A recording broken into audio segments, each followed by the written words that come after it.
Hello everyone, welcome back to the last example for week 6 on tangent. So we're going to do one more where we have a missing piece. Alright, so this one's going to look just slightly different but almost the same.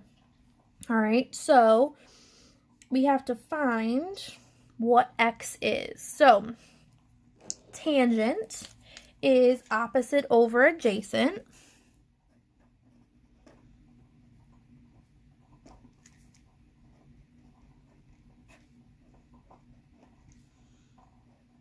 All right, so tangent equals opposite over adjacent. Now in this case, we again only have one angle measure, which is 58. So we're going to do tan of 58. All right, so once we have identified the angle, now we have to label our side. So tangent is opposite over adjacent. So if we take our 58 and we find our opposite, that's going to be x. So we're going to label this opposite. Then we have adjacent, which is next to. So right next to the 58 is going to be our 40. So this is adjacent. So we've labeled opposite and adjacent. So now we're going to take them and we're going to plug them in. So opposite goes on top, which is x. Adjacent goes on the bottom. So we're going to put 40 on the bottom. All right, and now we need to solve. We want to get x by itself.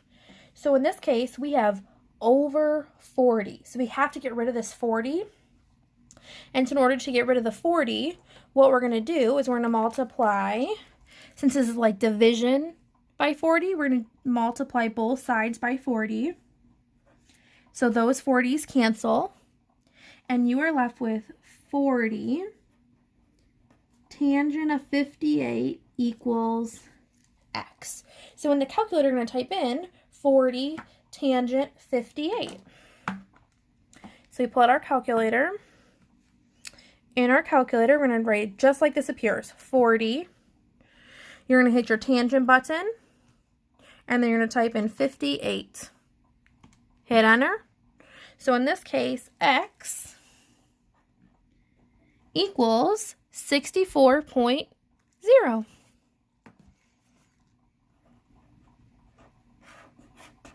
And that's your answer. So we're doing the same kind of process. All right, so you're identifying your angle.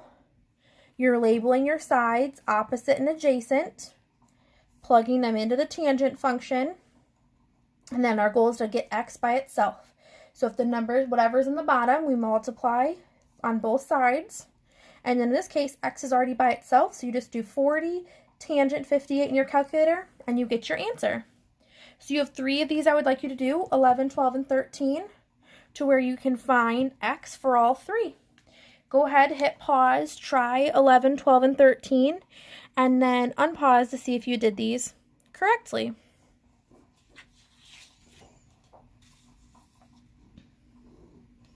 All right, so let's start with number 11. So the angle measure we have is 40, so we have tangent of 40.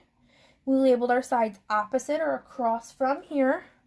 Adjacent or next to is the 18, so we did x over 18. You always multiply by whatever's in the bottom because it's like dividing by the bottom, so opposite of division is multiplication times both sides by 18. So then you're left with 18 tangent 40 equals x. When you type 18 tan 40 in your calculator, you get 15.1. For number 12, the angle measure they give us is 59. So you label the sides from that, opposite and adjacent. So opposite's 84, so it goes on top. Adjacent is x, so that goes on the bottom.